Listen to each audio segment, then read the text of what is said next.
Avante, nosso Brasil vai despertar.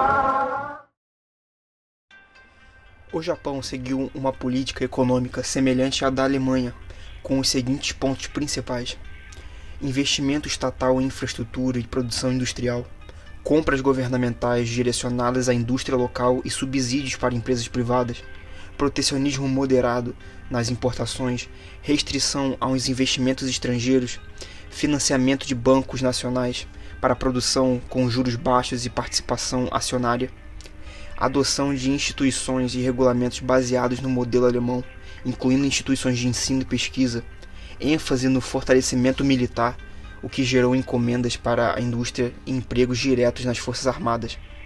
Esse modelo de desenvolvimento começou com a restauração Meiji, em 1868 a 69, mas alguns elementos já estavam presentes na era Tokugawa, especialmente a partir de 1850.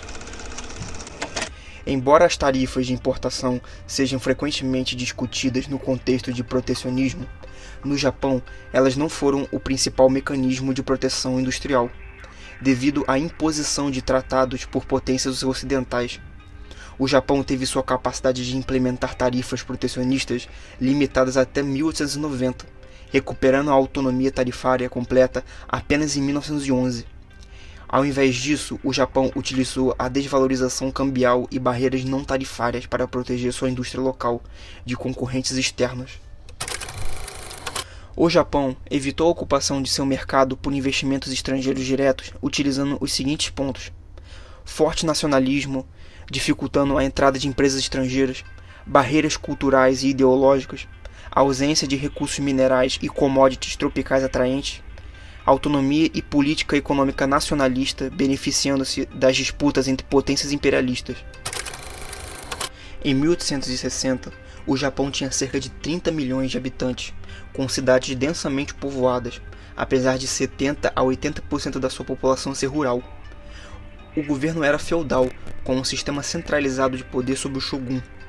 Os fatores culturais e filosóficos foram decisivos para o desenvolvimento do Japão, incluindo os seguintes pontos: coesão social, com indivíduos focados em grupos como família, equipe de trabalho, comunidade local e nação; um sentido religioso e moral, baseado na honra, frequentemente superior ao instinto de conservação; tolerância religiosa, com práticas que reforçavam a coesão social, como o shintoísmo e o budismo; disciplina e aplicação na vida cotidiana, especialmente nas práticas de saúde e artes marciais. Em 1637, o shogun Iemitsu fechou o Japão ao exterior, restringindo severamente a entrada e a saída de pessoas. Isso durou até 1854, quando a esquadra do Comodoro Perry forçou a abertura dos portos japoneses. Em 1868 a 69, a pressão externa levou à transferência de poder para o imperador, iniciando um processo de modernização e busca por tecnologias da Revolução Industrial. De 1868 a meados dos anos 1880, o Japão fez a transição de uma economia agrária para uma voltada para a industrialização, com políticas sociais, fiscais, monetárias e de crédito voltadas para fortalecer a indústria, especialmente a bélica. A estrutura social foi profundamente transformada, abolindo as antigas classes sociais e redistribuindo terras. A modernização e redistribuição de terras para os camponeses, que passaram a ser proprietários, mas também ficaram sujeitos a pesados impostos territoriais. O governo também reduziu a renda dos daimyos e dos samurais, incentivando-os a investir em indústria com crédito fornecido pelo Estado. A reestruturação social e a pressão sobre a agricultura ajudaram a financiar o crescimento da classe média e a industrialização. O governo limitou o crescimento da dívida interna, utilizou várias estratégias para financiar a industrialização sem sobrecarregar a economia. A agricultura japonesa cresceu cerca de 1,7% ao ano entre os anos de 1870 até 1900, permitindo a liberação de mão de obra para a indústria. O investimento em capital fixo foi modesto, mas suficiente para lançar o Japão em sua primeira revolução industrial. O Japão não se especializou em indústrias intensivas de mão de obra, mas sim em indústrias pesadas e químicas, intensivas em capital e tecnologia. Entre 1885 e 1915, as indústrias pesadas cresceram significativamente, passando de 17% para 30% do total das indústrias. Entre 1870 e 1913, a economia japonesa cresceu em uma taxa média anual de 2%, superando a Alemanha em termos de crescimento, embora com a base inicial muito mais baixa.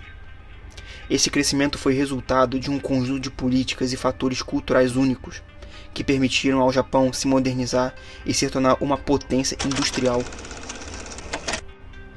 Durante a era Meiji, o Estado desempenhou um papel crucial na promoção da Revolução Industrial no Japão.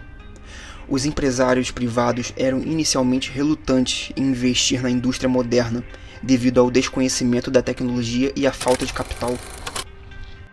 O Estado investiu e dirigiu projetos piloto industriais para demonstrar a viabilidade e a rentabilidade das indústrias modernas.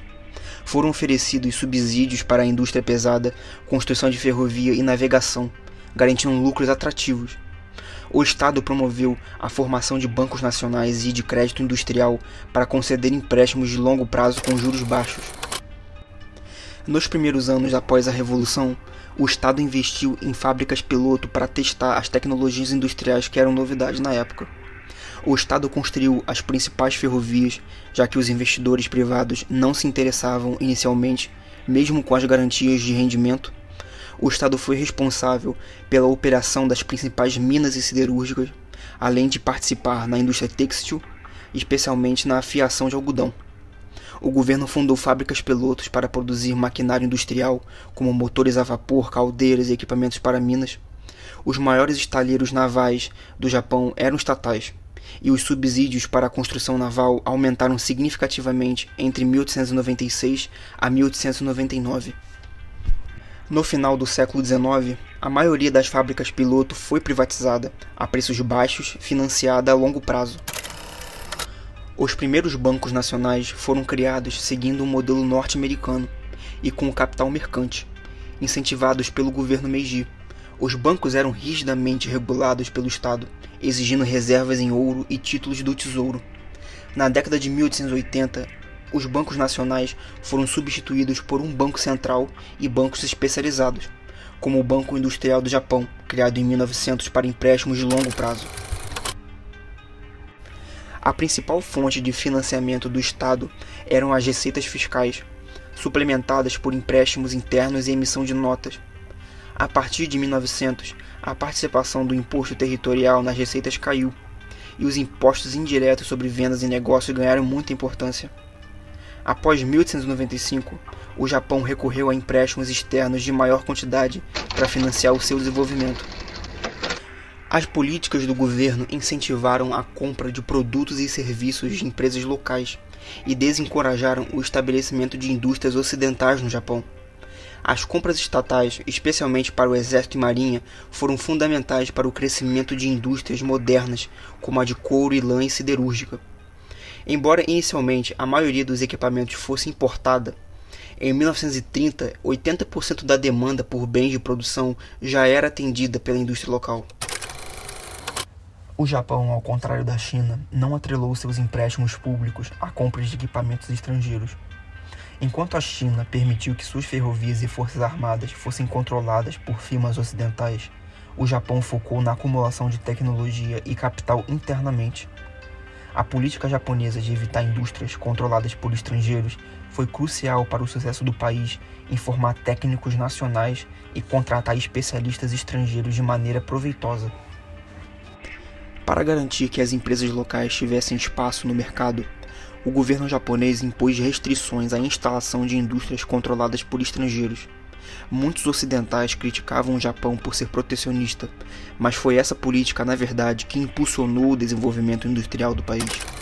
As linhas de navegação japonesas, por exemplo, foram protegidas da concorrência ocidental com subsídios e incentivos para que os japoneses usassem navios nacionais, o que resultou na compra de uma das principais linhas britânicas pela Mitsubishi.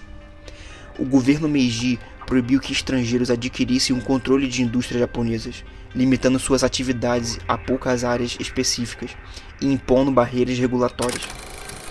A Jardine Matheson tentou explorar carvão em parceria com um daimyo japonês, mas o governo assumiu o controle da mina, vendendo-a posteriormente a um empresário japonês. Mesmo com tentativas de contornar as restrições, os estrangeiros encontravam constantemente novas barreiras impostas pelo governo. O Estado japonês não apenas investiu em infraestrutura e indústria-chave, mas também manteve o controle nas mãos das nacionais, afastando o investimento estrangeiro direto. Desde 1950, a Lei de Investimentos Estrangeiros foi desenhada para permitir apenas capitais que contribuíssem para a economia japonesa de maneira saudável e autônoma. O Japão é o país com o menor estoque de investimentos estrangeiros direto em proporção ao tamanho da sua economia, e muitos projetos industriais estrangeiros são abandonados devido à sua complexidade e ao tempo do procedimento de aprovação. Mesmo em setores menos protegidos, o governo só aprova essa prática se eles não gerarem concorrência excessiva ou prejudicarem pequenas empresas japonesas. O Japão é o único país do mundo que absorveu tecnologia industrial estrangeira em larga escala sem permitir a dominação de transnacionais. O controle do mercado local permitiu às empresas japonesas negociar contratos de transferência de tecnologia em condições favoráveis.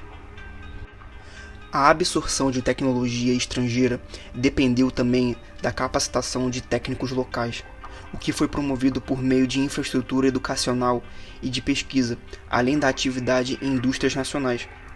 Nos mercados em países em desenvolvimento, é essencial ter uma base local ativa em tecnologia para que, com o tempo, as desvantagens tecnológicas sejam superadas.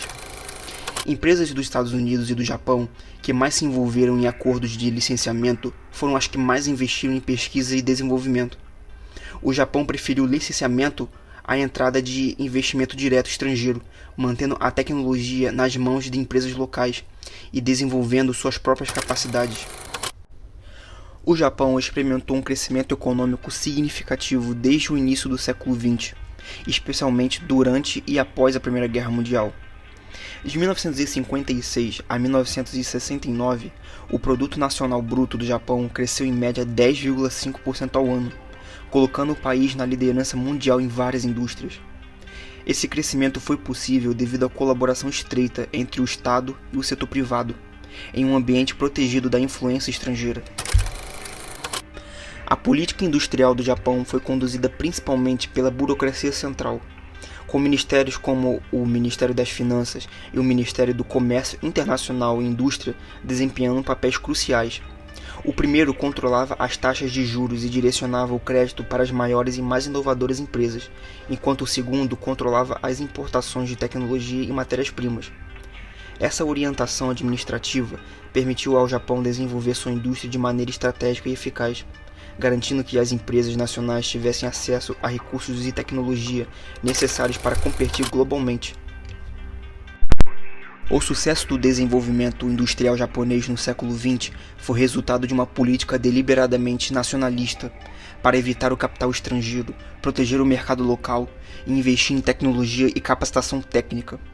A combinação de controle estatal, colaboração com o setor privado e proteção contra a concorrência estrangeira foi fundamental para a ascensão do Japão como uma das principais potências industriais do mundo.